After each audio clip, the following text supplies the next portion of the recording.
Donc à Simon-Pierre, et Pierre lui dit, toi, Seigneur, tu me laves les pieds? Jésus lui répondit, ce que je fais, tu ne le comprends pas maintenant, mais tu le comprendras bientôt. Simon résiste au Seigneur, ici que le Seigneur ne lui lave pas les pieds, non pas parce qu'il ne veut pas laver les pieds, mais parce qu'il ne trouve pas digne que son supérieur, son créateur, vienne lui laver les pieds. C'est une raison pour lui de dire non, tu ne peux pas me laver les pieds. Et après les paroles du Seigneur, vous allez comprendre qu'il a été convaincu que c'est la parole de Dieu et qu'il faut que toutes les personnes qui écoutent la parole de Dieu fléchissent devant Dieu. Oui. Somme verset 8. Pierre lui dit, non, jamais, tu ne me laveras les pieds. Jésus lui répondit, si je ne te lave, tu n'auras point de part avec moi. Si je ne te lave, tu n'auras point de part avec moi. C'est que tu restes pour moi comme un traître. Oui. Simon-Pierre lui dit, Seigneur, non seulement les pieds, mais encore les mains et la tête. Alors, Pierre aimait beaucoup le Seigneur. Il dit, si ça dépend de toi, tu laves les pieds, même les mains, même la tête. Oui. Jésus lui dit, celui qui est lavé n'a besoin que de se laver les pieds pour être entièrement pur. Celui qui a besoin n'a besoin de se laver les pieds pour être entièrement pur. C'est pourquoi vous trouvez aujourd'hui certains religieux qui se lavent toujours les pieds avant d'aller cogner la tête pour prier Dieu. Mais elle n'est pas conforme à ce que nous lisons ici. Oui, on continue. Et vous êtes purs, mais non pas tous, car il connaissait celui qui le livrait. C'est pourquoi il dit, vous n'êtes pas tous purs. C'est pourquoi il dit, vous n'êtes pas tous purs. Oui, on continue. Après quelque chose. Oui.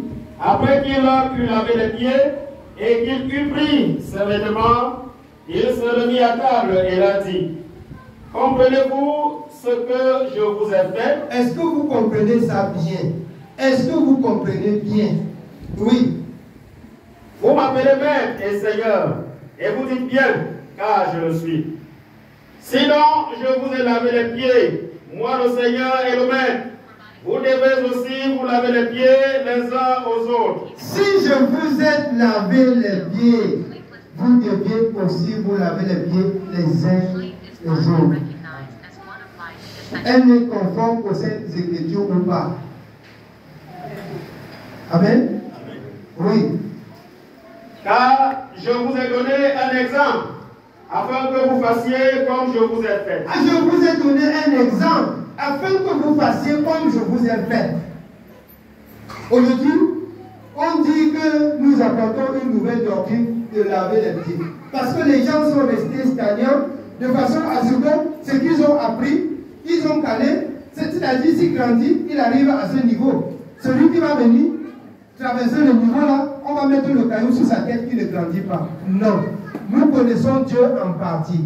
Et nous avons appris dans la parole du Seigneur que les choses cachées sont à l'Éternel. C'est les révélées sont à ses enfants. Ça veut dire que Dieu nous ouvre les yeux tous les jours de comprendre et de connaître sa parole. Mais si vous arrêtez dans votre esprit que dans notre église, on fait comme ça, vous mourrez avec votre église.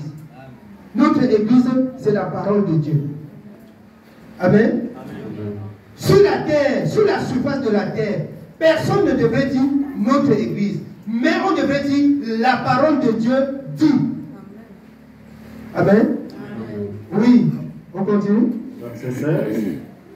En vérité, je vous le dis, le Seigneur n'est pas plus grand que son... Le serviteur n'est pas plus grand que son Seigneur, ni l'apôtre plus grand que celui qui l'a envoyé. Si vous savez ces choses, vous êtes heureux, pourvu que vous les pratiquiez. Pourvu que vous, si vous connaissez ça, vous êtes heureux pourvu que vous les pratiquiez. C'est ça qu'on veut pratiquer tout à l'heure. Vous allez voir. On se lave les pieds les uns les autres. C'est selon ce que vous avez entendu. On prend le repas du Seigneur conformément à ce que vous avez de même entendu. Vous qui dites qu'on fait chez vous comme ça et qui méprisez la parole de Dieu, bien aimé, vous rendrez compte à Dieu. Surtout ce que vous avez entendu, vous rendez compte à Dieu. Amen. Que le Seigneur nous bénisse. Oui, apportez de l'eau. Nous allons laver les mains pour prendre le repas du Seigneur.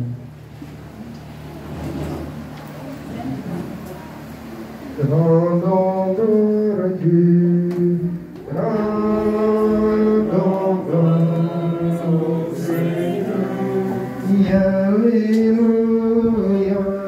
Rendons gloire au Seigneur. Il est connu.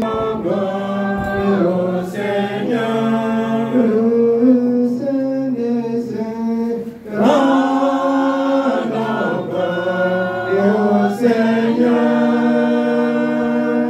Alléluia.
Bénis Seigneur cet âme, qu'elle nous purifie de tout souillure et de toute iniquité volontaire de ce monde. Au nom de Jésus-Christ. Amen. Amen. Oui, que notre bien-aimé Bénin nous aide à la table du Seigneur.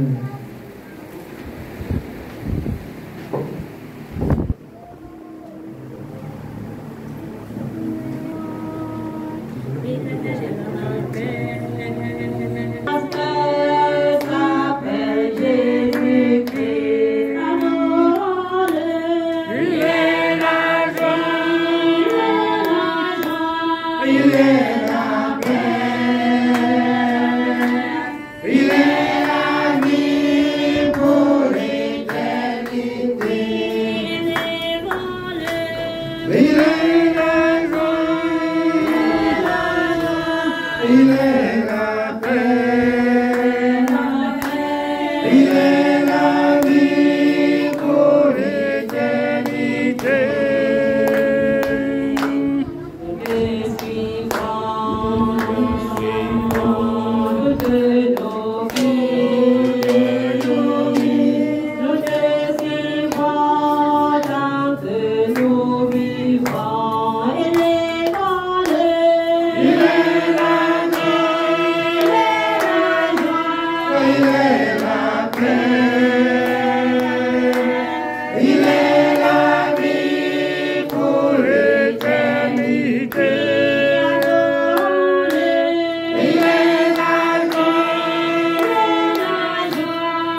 Le soir, Seigneur, en ce jour, est temps de multiplication de grâce.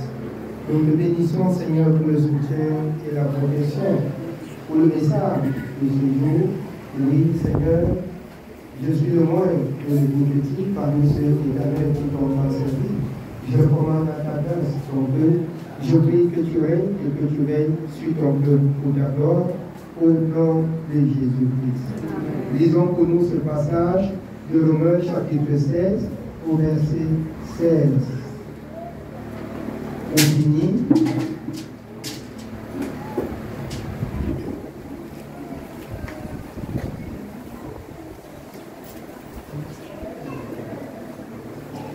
Romains chapitre 16 au verset 16. Romains chapitre 16, verset 16, il est écrit: saluez-vous les uns les autres par un saint baiser. Toutes les églises de Christ vous saluent. Toutes les églises de Christ vous saluent. Saluez-vous les uns les autres par un saint baiser. Que l'Éternel nous bénisse au nom de Jésus-Christ. Amen. Amen. Oui, je vous embrasse au nom de Jésus-Christ.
Mamie, que le Seigneur te bénisse.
Sois béni.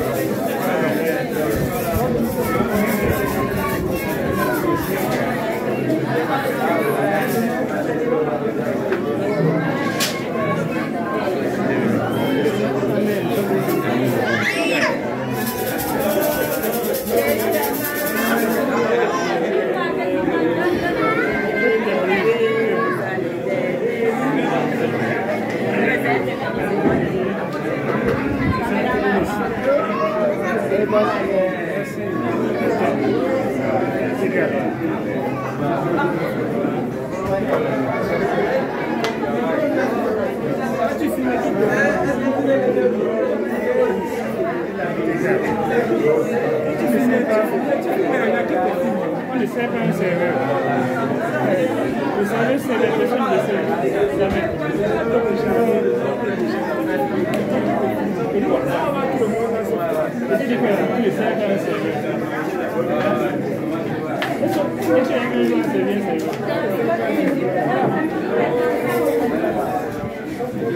on ne sait pas un serviteur. Hein? Voilà. Non, il se sert lui-même. Voilà. Ça va aller. Il sait au moment où il va me servir. Il va encore faire. Que le Seigneur te bénisse. Hein? Que le Seigneur te bénisse. Qui te garde. Eh, mon ami, ça va? Ça va bien?